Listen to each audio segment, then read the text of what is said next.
what a point to end it on. So now this is when they're at their best. And it's when they're 12 years for this. So drink it in. Still goes to Andre. What he loves to be immortality as an athlete. 19.79. It's a goal. It's 8 goals.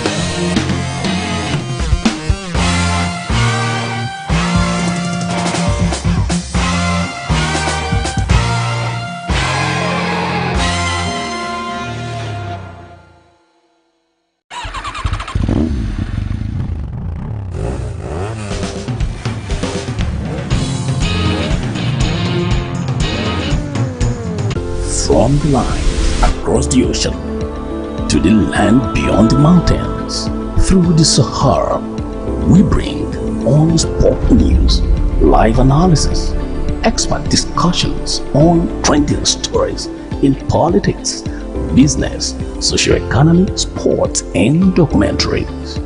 So catch all the updates on the happenings around the globe. Stay focused on the fact today. Only on ATN.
Welcome back, Steve Sports Extraordinary on Atlantic Television Network. It is the weekend edition of the show, and we have a lot for you this evening. Joining me on today's edition for the show is Emmanuel Michael. Michael, good evening to you and welcome to the weekend edition of Sport Extraordinary.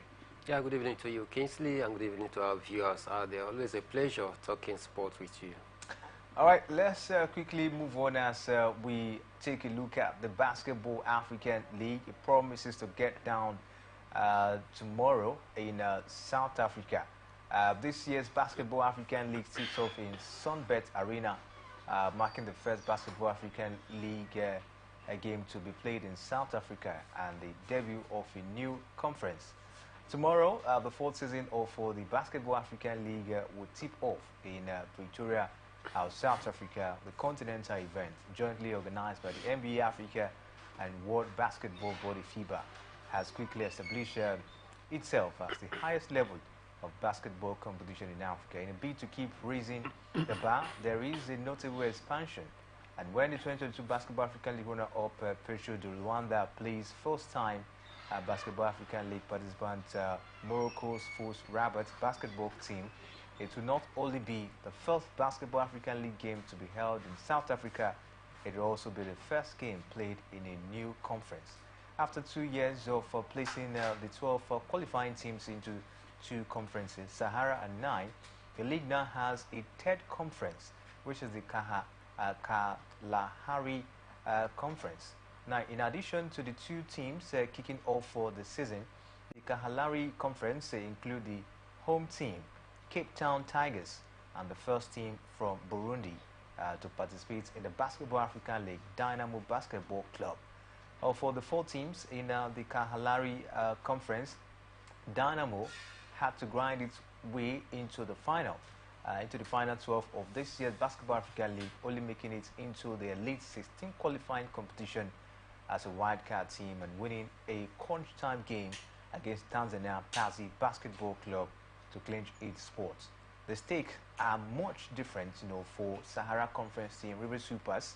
The Nigerian team is making a Basketball African League return after competing in the debut season back in 2021 and fighting in the Nigerian Basketball Federation ruled the team out of returning to the league in 2022. White Kwara Falcons represented Nigeria last year. Now, to reach that goal, Rivers Hoopers will have to qualify from a group that includes 2022 champions US Monastir of Tunisia, last year runner-up and home team AS Douane of Senegal, and Rwanda's APR basketball team, who are appearing in the competition for the first time and have the added motivation of potentially playing in the playoff on home turf.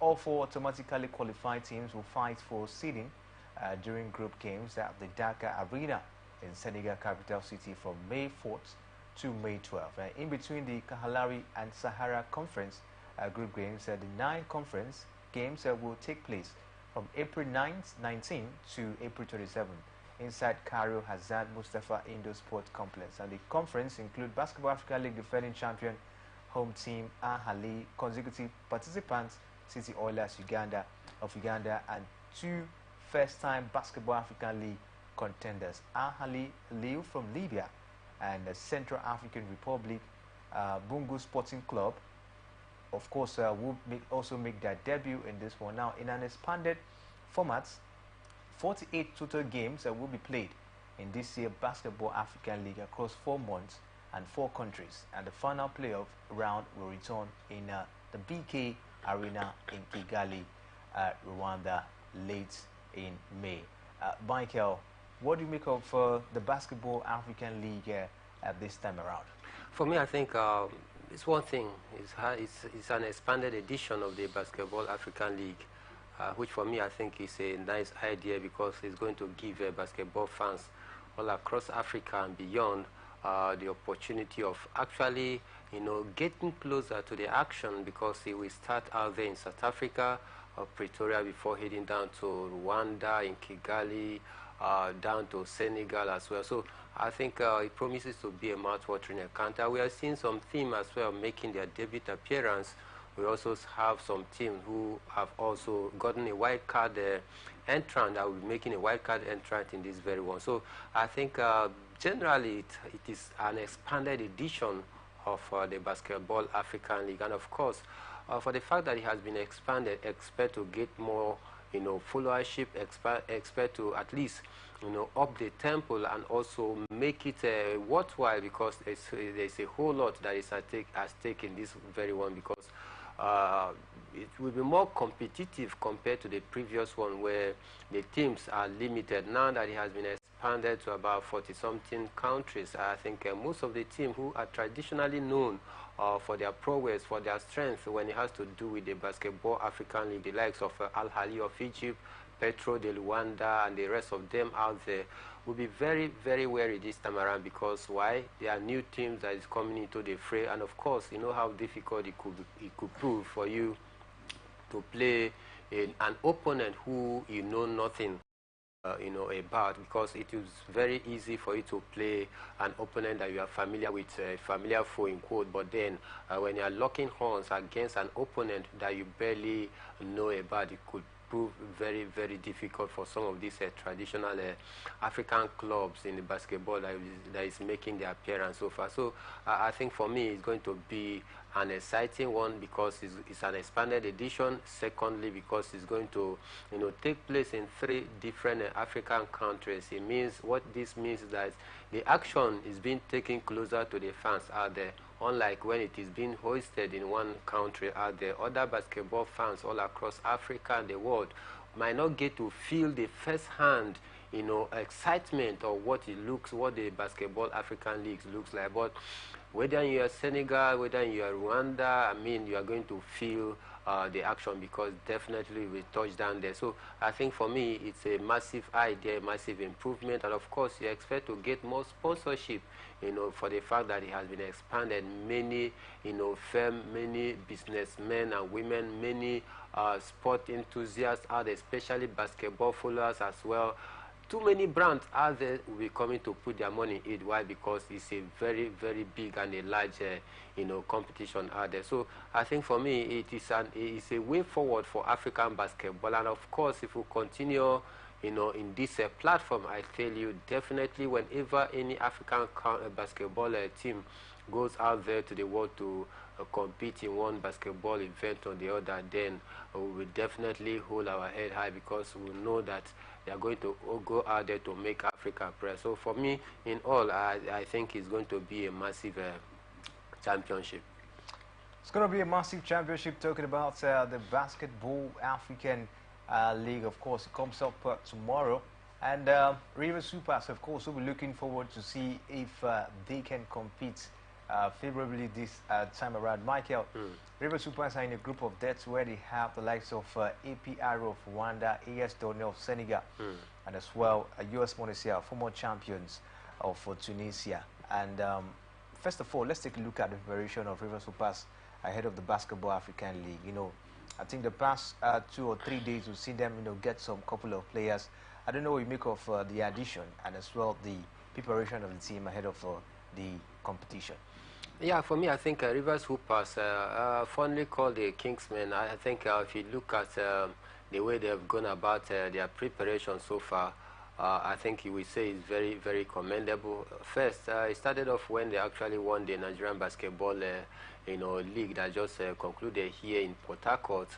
They were given some financial reward by the state governor, that to encourage the players to do more. And of course, when you are given a reward, I mean, it clearly tells you that a whole lot is expected of you. And of course, talking about their preparation level, it is in top gear, I can assure you of that. And this is why they have actually acquired the services of 3 experienced players that they will be bidding to add into the squad. These players we are talking about that they just got into their ranks are not just players. These are players that have traveled far and wide, both in Africa and the world as well, playing basketball. So you expect such experience, to also add a little bit of edge to the squad out there, because going to the Basketball African League is a quite different terrain. It's a quite different platform altogether, and not the Nigerian Basketball League where you are familiar with some of the clubs here. Maybe you talk about, the custom and the rest of them. You might be familiar with them, their pattern of play, because you play, week in, week out in the league here. But then when you get to the Basketball African League, there are so many quality players out there, and quality teams out there that definitely you must meet in your way. If you are hoping to become the champion of Basketball African League, then you must be prepared and ready to take any opponent, despite how tough or how difficult such an opponent is. But then, if you wish to get to the final and possibly lay your hand on the trophy, you must definitely meet some of these big team out there, and that is the reason why Rivers Hoopers have also gotten these quality players into their rank to also add experience, to add flair, to add creativity into the squad out there. So for me, I think they've actually prepared very well in this very one, and of course they are not making a debut appearance.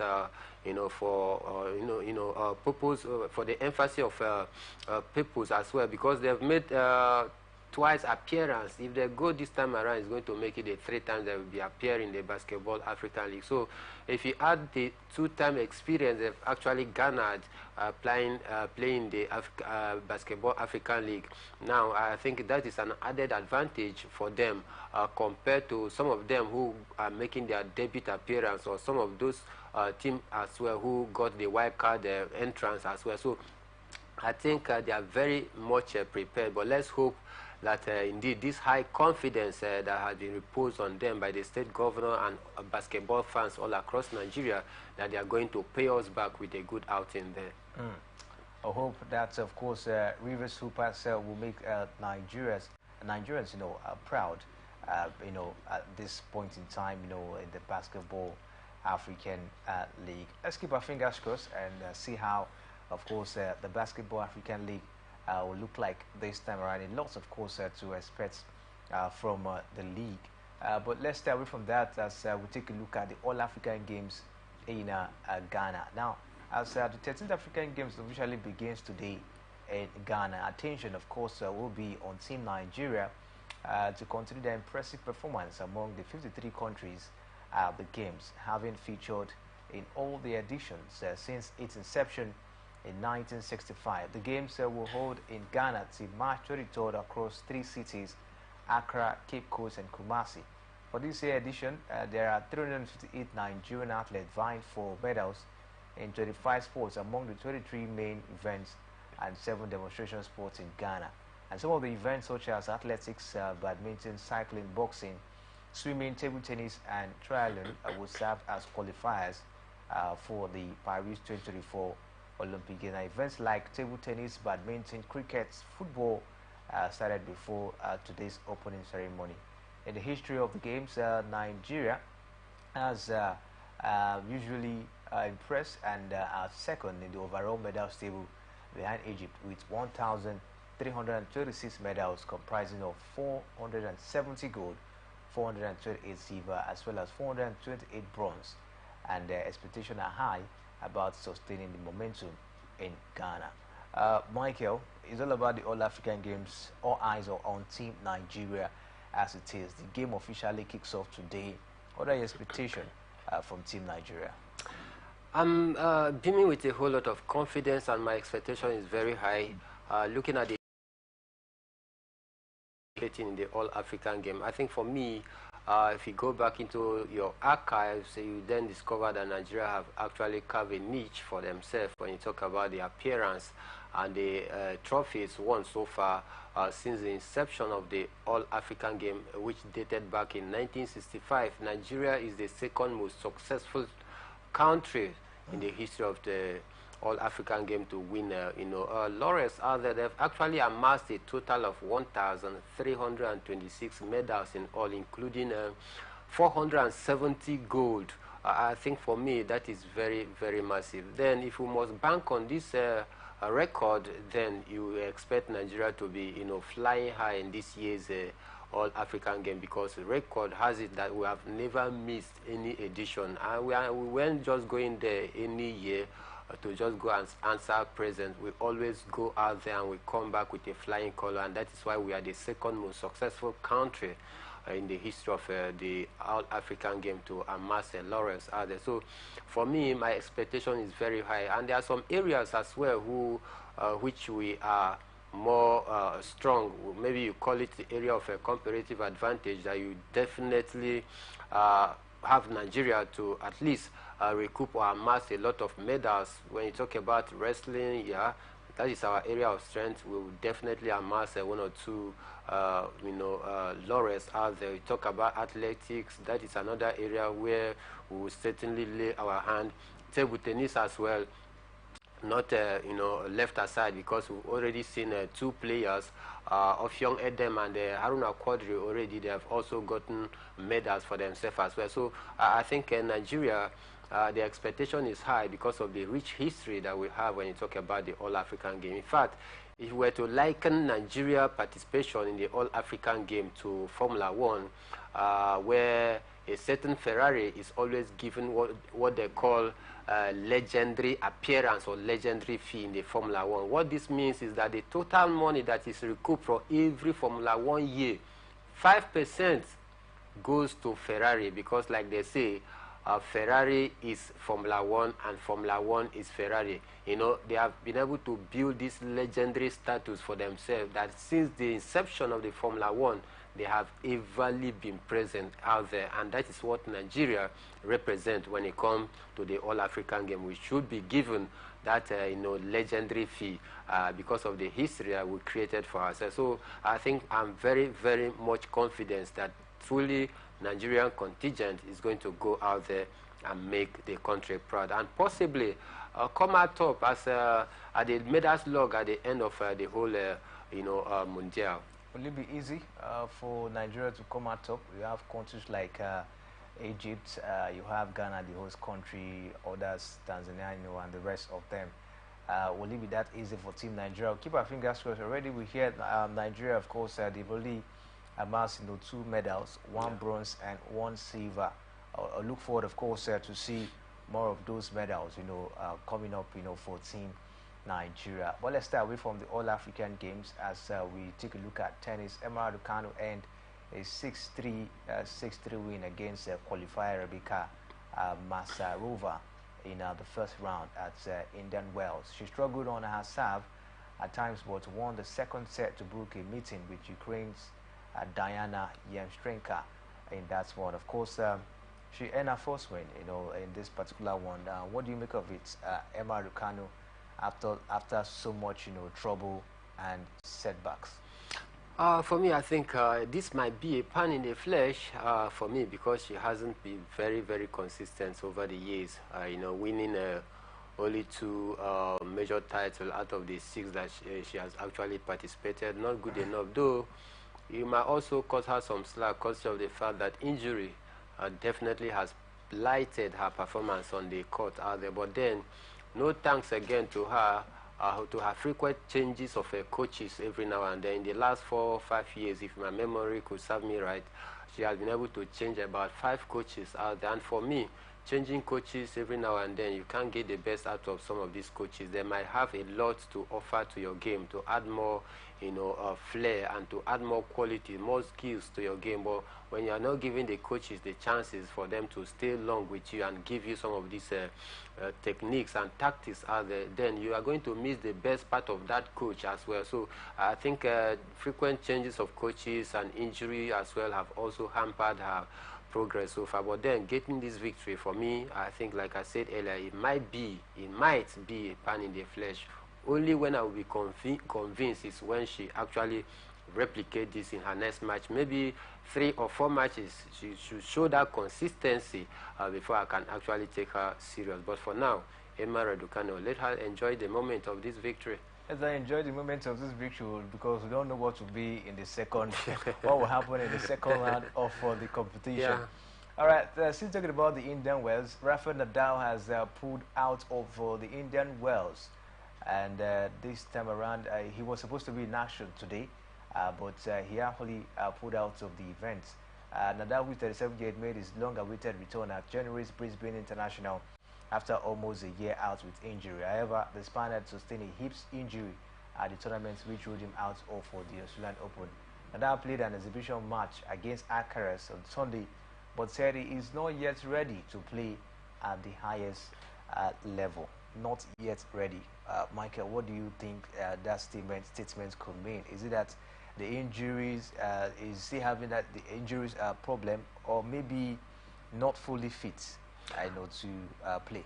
For me, there is only two words that I can actually use to describe this from him. I think hope and optimism. Hope in the sense that it has been long mooted that he was going to, throw in the towel, but nevertheless, he's still very much adamant, still staying strong on the court. So I think it was hope and optimism has been keeping him going out there. But then I believe right now the reality has dawned on him. And of course, he has to take a look at your physiognomy. If you cannot be able to carry on, what is the need of going out there to embarrass yourself? Last time I saw a player who is an underage, as was it 18 years plus or thereabouts, if I'm not mistaken, defeating him. This is a man that have created or carved a name for himself when you talk about the tennis world. And coming back at this point in time where he's actually struggling with injury and all of that, age factor as well, lack of fitness, but yet hope and optimism have not yet allowed him to take a bow from the game that have made him so popular. But for me, I think the reality, like I said, seems to have dawned on him that if I continue to pretend I want to go and take part in this very big one, I might be embarrassed on the court out there. And that is why he's possibly trying to use that as an excuse to step aside. But for me, if he asks me, I think it's time for him to, call it a quit. Time for Efrain Nadal to call it a quit, but we'll keep our fingers crossed and see if he will yield to the demand of his body at the moment. But we'll take a short break now. When we'll come back, of course, we'll talk about, the most talked about bout tonight. That's the bout between Anthony Joshua and Francis Ngannou. We'll take a look at that particular bout and see, of course, I try to see who will get through at the end of the day. Take a short break, and when we'll come back, of course, we'll bring you all that you need to know about the bout between Anthony Joshua and Francis Ngannou.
From the line across the ocean to the land beyond the mountains, through the Sahara, we bring on sport news, live analysis, expert discussions on trending stories in politics, business, socio-economy, sports, and documentaries.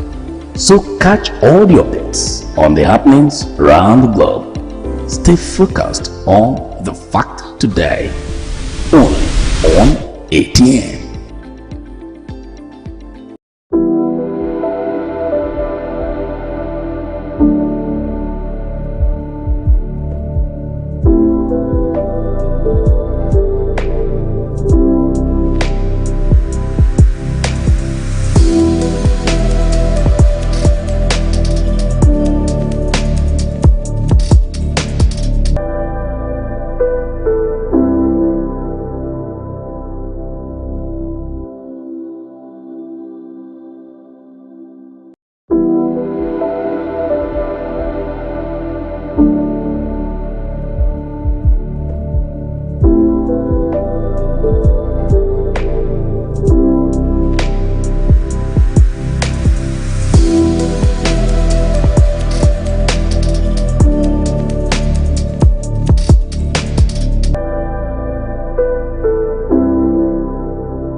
people into the country illegally. That is amazing. Honourables, You human On the point of order, Honourables, You are a human on the point of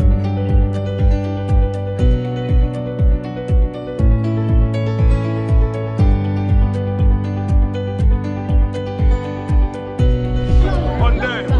They are not picking our calls. They made up their mind. So no agreement with the EU, but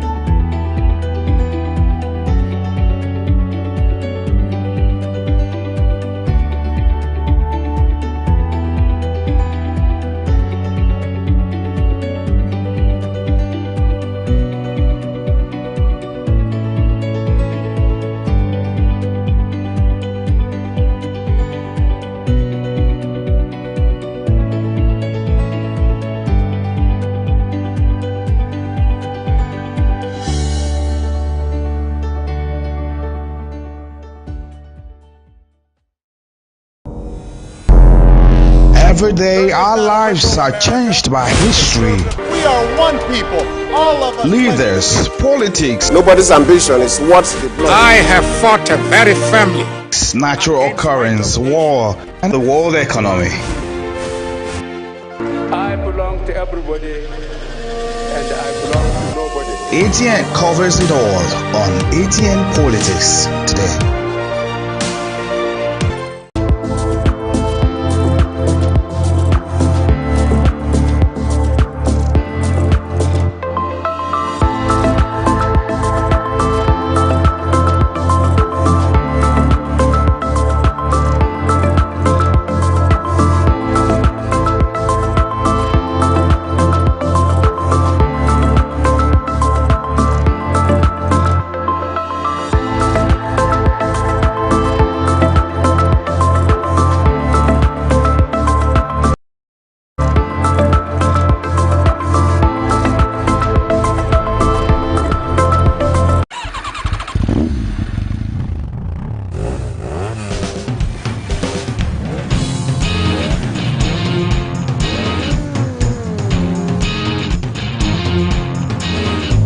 Greenwoods went the goal. Goalkeeper missed it.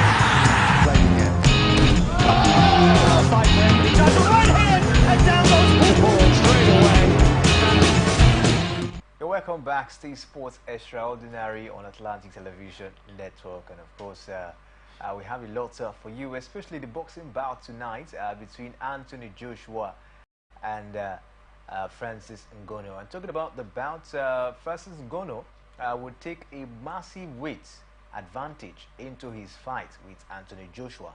The former UFC heavyweight champion hit the scale at 272 pounds yesterday before sharing a final face-off with Joshua ahead of their knockout chaos fight tonight. Anthony Joshua came in at 252 pounds for his 31st professional fight and took part in an intense stare down with Ngannou, who is feeling confident ahead of his second boxing bout. Joshua was a lot less talkative, but he dodged questions with a smile on his face before calling himself the postman and promising to deliver against Francis Ngannou. Michael, a lot of persons are worried about, the gesture, the calmness, the less loquacious Anthony Joshua was seen ahead of this particular bouts.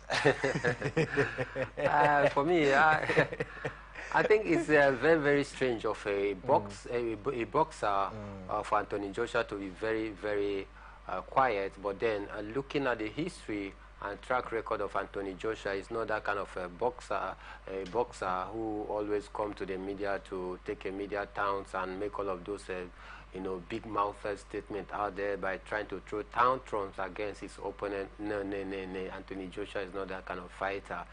And that is why so many boxing fans out there are possibly not confident about Anthony Joshua heading into this very big bout against Francis Ngannou. But then, I think for me, it's better for Anthony Joshua to speak loquaciously on the ring, just like you said, out there, other than coming to the media to take a media tantrum against Francis Ngannou. And when he get to the ring, he silenced his punches. So for me, I rather prefer that Anthony Joshua speak volume with his boxing, with his jabs out there, with his punches on the ring, than speaking very, very tough on the media out there. But then, talking about speaking very, very tough on the media, these are some of the ingredients that spices up boxing fight, where boxers come to make a big statement out there. So, but for me, I think I'm very, very confident that Anthony Joshua is certainly going to get the job done against Francis Ngannou. But then it's not going to be an easy one for him. It's a tall mountain for him to climb, and he needs to be very, very wary about Francis Ngannou. Looking at the fact that Francis Ngannou, in his first professional bout against the Gypsy King, talking about Tyson Fury, he actually proved a whole lot of doubters wrong out there because of the fact that he was able to go toe-to-toe against Tyson Fury, where he actually knocked Tyson Fury down. But then, courtesy of that unanimous decision that couldn't favor him, which for me, I think is still very, very controversial if you go back and take a look at that tape out there. But then, like I said, Anthony Joshua, for me, is highly favored in this one, despite the fact that he's not speaking very, very strong. But then, like I said, he needs to also be very wary, because if he loses against Francis Ngannou, it's going to be a dent on his attempt to revive back and resuscitate, his career, which for me, I think should be on the line at this point in time, even though no belt is involved. But then a whole lot is involved in this one, in the Joshua's attempt to continue to put his reputation back on track. And this said Francis Ngannou, don't forget, he was a boxer in his early days, even before coming to the octagon. Now he revived to the boxing ring. I think for me, it's going to be a massive fight tonight. All right, so our boxing expert, Gogo Orinemi, joins us this evening. Gogo, good evening to you and welcome to the show.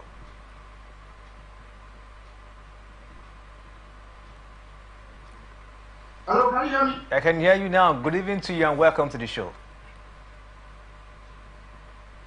Yeah, good evening, Mr. Kingsley. Good evening, fans of the show. It is good to be here.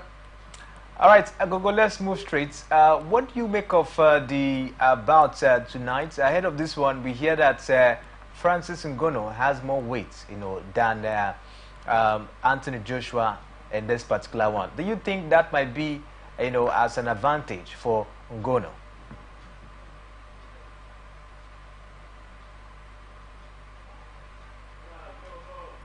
All right, we'll see if we can actually hear from Gogo on the show this evening. He's a boxing expert, and we'll see we'll tend to see how we can get him back on the show for him to tell us what he thinks about this particular bout tonight. It promises to go down the wire tonight in Saudi Arabia, Riyadh, precisely when Anthony Joshua, of course, takes on Francis Ngannou.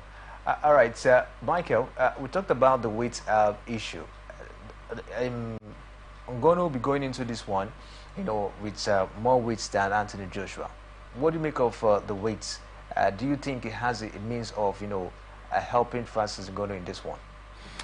For me, no. I don't think that the weight of Francis Ngannou is actually going to help him against a certain Anthony Joshua, who is more lighter in weight, according by the scale we saw a few days ago. I think for me, Ngannou being much weightier than Anthony Joshua doesn't make any difference. In fact, for me, I think it's even more better that you are a little bit lighter going into a fight, because it helps you to navigate your way through your opponent. It helps you to be very smart and show a whole lot of finesse on the court, on the ring, other than you being very, very weighty. Because in your attempt, if you are too weighty, it could be a disadvantage per se, because it will not allow you to carry your body flexibly enough on the ring out there. And there are some of the jabs and punches that you could have easily navigate through your light weight out there. But then if you are too weighty, I think it's a disadvantage for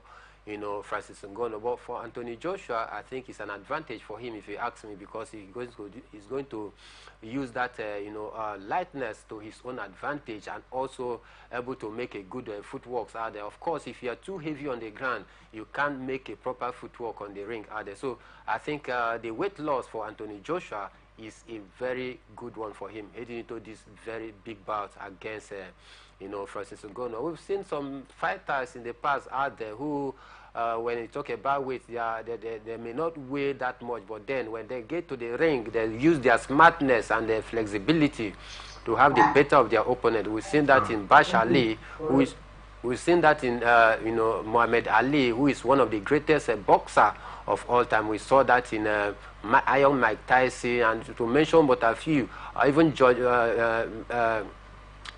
Fraser as well. So for me, I think the weight aspect of it doesn't call to play. It borders on you having to map out what you want to do on the ring out there, and that for me, I think is going to prove a very strong point out there. Gogo joins us as well. Good evening to you, Gogo.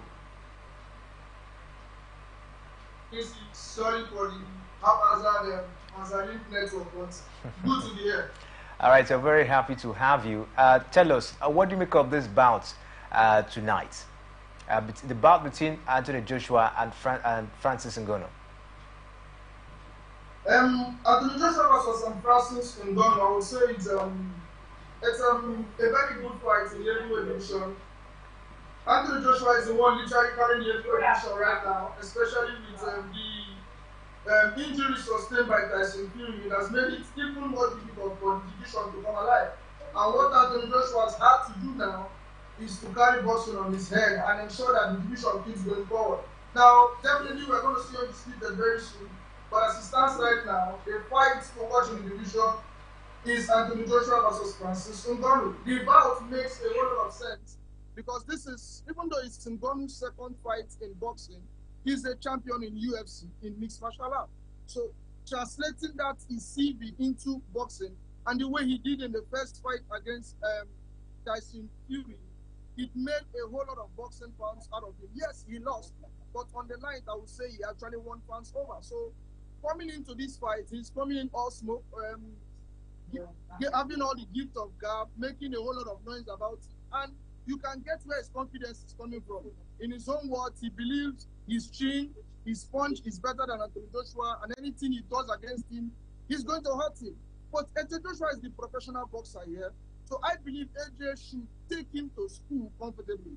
The first 3 rounds will maybe where it will be tricky, where both men will be trying to land punches, but after that, the expertise of being an Olympic champion, for someone that has won the belt, you shouldn't be losing, or you shouldn't be even in a struggle against someone that is a debutant. This is his second fight.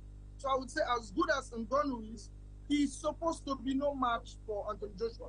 But in the world of boxing, especially heavyweight boxing, anything can happen. One punch can change anything. We've seen it time and time again. Anthony Joshua versus Andy Ruiz won. One punch changed the entire course, almost turned the heavyweight division on his head. So I would say, coming to this fight, a very, very good fight. You shouldn't sleep on it. Even the undercard, Jilly Zhang versus Joseph Parker, a very, very good contender.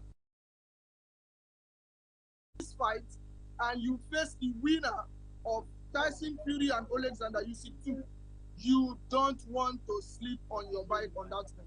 So I would say for boxing fans out there, tonight is the night where you have to do a little bit of a vigil, watch the card, because someone is going to get knocked out. This fight is not going 10 rounds. I can assure you of that. Knockouts, Gogo. Who do you think will be knocked out, in this one?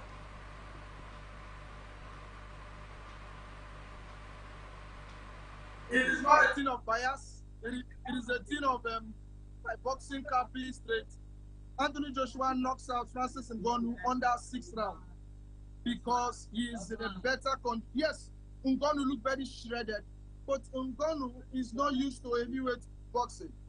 Anthony Joshua demanded for 12 rounds, Ngannou asked for 10, and there is a reason, because Ngannou's conditioning can't go 12 rounds. So he knows that Anthony Joshua is on another level compared to Francis Ngannou.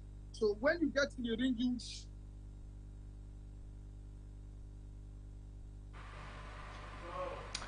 All right, sir. Okay, we'll see if we can have Gogo. To jab his head up.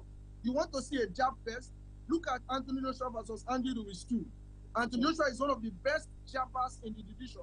And when he comes up against the lack of movement of Ngannou, the lack of punches and bunches of Ngannou, everything is pointing towards a clean out for Anthony Joshua this night. And I wouldn't be surprised if it's even done earlier than I predicted. Both men are in fantastic shape. Believe me, Anthony Joshua called it the battle of the bodybuilders. I would agree because both men look shredded. For 272 pounds, Francis Ngannou looks like there's no fat on him. It's just pure muscle. And when an unstoppable force meets an immovable object, someone is going to give in. But I think the chin of Francis Ngannou will be dropped tonight. And this may be the first time we see Ngannou get knocked out in his fighting career. All right, Gogo, Emmanuel Mike, I have a question for you. Yeah, Gogo, good evening once more and welcome to the show. Please, looking at the financial incentives that is attached to this fight, it is reported that Francis Ngannou is going to earn $20 million, that is if win or lose, while it is also reported that Anthony Joshua is going to earn close to $40 million. What do you make of this financial incentive? I think over 40 million. Over 40 million, yeah. Dollars, yes. Yes. Yes. AJ should be looking over 40 million. So I'm looking at the range of $50 million because if you add pay-per-view points and also his sponsorship, see, Anthony Joshua is the cash cow in heavyweight boxing. If you want to make money, fight Anthony Joshua. If I want to be rich, if you ask me, the three quickest way for me to make money is to get in shape, go in the ring 1 year, fight Anthony Joshua, and possibly my life and destiny will change because the money I'm going to make from it, you fight Anthony Joshua and you're making roughly 5 to 7 million, no matter who you are. Now, the guys in Saudi Arabia, Turkey, Al-Ashik, and his group, they've made this fight happen. But he's not just making costs. He's making pay-per-view points and he's making money through sponsorship. So for people that are having complaints, there is no way he would make the same amount of money as Anthony Joshua. Nobody knows you in boxing. Yes, you're bringing in new fans from MMA, but the cash cow in boxing today is Anthony Joshua, Saul Canelo, Alvarez, and maybe you add even Terence Crawford, which people must consider as a fan for fan number one, is not even a cash cow. So being a cash cow goes beyond belt. I tell you, there are more people tuned in for this fight than will be people tuned in for Francis and from Tyson Fury and Alexander Usyk. And that is for the undisputed. Why? There's one face, there's one name in the division, and that is Anthony Oluwafemi Joshua. And the reason why he is the cash cow is because of what he's been able to do in the world of boxing. When he was the champion, he was the most active, seeking to fight everybody. His sponsorships came because it looks like someone carved out of the chisel. If you go to a sculptor, tell them to mold you somebody, you're going to ask to be demanded that mold me someone that looks like Anthony Joshua. All these things add in the credentials and the CV of the man. So the force is very, very fair. And Francis Ngannou is living his dream, making this amount of money. Believe you me, he won't make this kind of money anywhere, not fighting Anthony Joshua. And for AJ, it's a step in the right direction in terms of finances. This will be his fourth fight in almost 12 months. Fantastic. We need AJ sharp, we need AJ active. But in terms of finance, I would say it's perfectly balanced. I'm even expecting it to be so much more. I think it is a 50-50 situation for both camps. A win-win situation, rather, for both camps. Yes, it's 100% a win-win. When Francis Ngannou was dropping the belt for the UT, when people see the story of Francis Ngannou, they don't have any other choice to love and respect him. This is a guy that trekked all the way from Cameroon, found his way to Libya. His journey is a Hollywood movie script. Found his way to France, boxed. He said his dream has always been to box, but he found his way in the UFC. And what happened? He became a champ with limited skill, but with willpower. At the end of the day, he became a champ, but he wanted more for himself because he believed in himself. The UFC and then time to screw him over, but he didn't allow them. His last fight, he fought with a bad ACL and MCL. At the end of the day, he still defeated a better fighter in words of other people in Cyril Gane. And what did he do? He left the UFC. Till today, people's biggest regret is they don't have the fight between Ngannou and Jones. That's how big of a star the man is. So even though he lost the fight against Fury and possibly is going to lose tonight, he has won in life and he has won in boxing. So I would say it's a 50-50 for both camps in terms of money. It's I would say it's even more risky for Anthony Joshua because he's now the WBC #2 man because he defeated Otto Wallin in December. He's taking his slot. But he's throwing that in the air and a chance for undisputed against an unknown quantity in Francis Ngannou. So even though I agree with you, it's 50-50, I'm tilting towards Anthony Joshua having more to lose than Francis Ngannou. All right, Gogo, let's stay a little bit away from boxing. Let's talk about one of the most talked about encounter. That's the game between Liverpool and Manchester City this weekend. Gogo, I don't know what you make of that encounter. Versus Liverpool is what we call Mazalin football. It's been a while we saw this level of competition in the Premier League. Now, this season, it's not just a two-horse race. There is another dark horse, but I won't call him a dark horse in Arsenal, but I will say there's another horse standing by the side, waiting for these two elephants to fight and maybe take their place. So I would say it's a clash of the Titans. Liverpool not in their full form, not free flowing, but you can say the same for Manchester City too. For Liverpool have more injuries than City, but City are the better side this season. So Liverpool at top, they'll be coming in with the underdog siege mentality that, Salah just came back against them. Sparta Prague after how many weeks? Sobos Lightly came back, but his Jones is out. They have a couple of their players out through injury, but the squad is enough. Trent Alexander-Arnold, and these guys have been missing. But that shouldn't be an excuse, because if that depleted Liverpool side with a bunch of kids can find a way to win the cup against a good Chelsea side, it means these teams are willing to put their life on the line and give their all. So as it stands right now, every football fan, the entire footballing world is going to stop for 90 minutes and watch that blockbuster, because it's not a football match you would like to miss. Erling Haaland, a beast in front of goal. Darwin Núñez scored 2 bangers over Sparta. I tell you the truth, it is going to kick off. Trent Alexander-Arnold has stoked the fire. Man City players have replied. Pep Guardiola also replied in his interview. He said he wished him the best and for quick recovery, but deep down I know the City players are hot by that and they'll be going for a response. And Liverpool fans, the last Pep versus Klopp, every final game, every match in Liverpool that is played in Anfield, the fans will want to show their respect and adoration for Klopp. And no better way for them to be a proper 12th man to guide them through a victory against Manchester City. All right, sir, Gogo, I will try as much as can, of course, to have you on subsequent edition of the show so that we can take a look at this bout, after this night, and then we'll talk about the Manchester City and Liverpool encounter. Thanks very much for joining us this evening.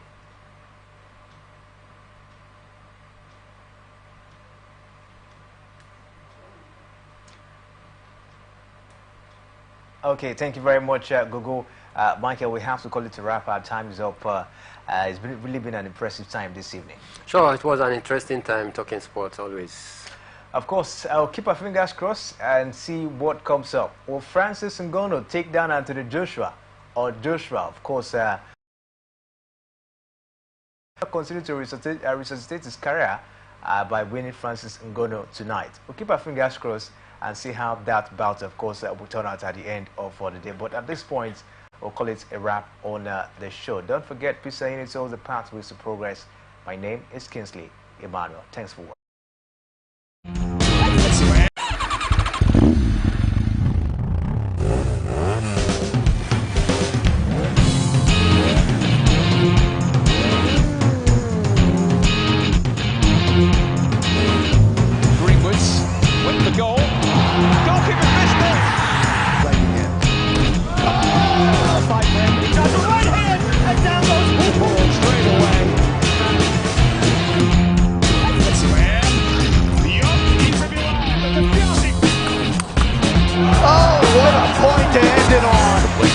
So now, this is when they're at their best.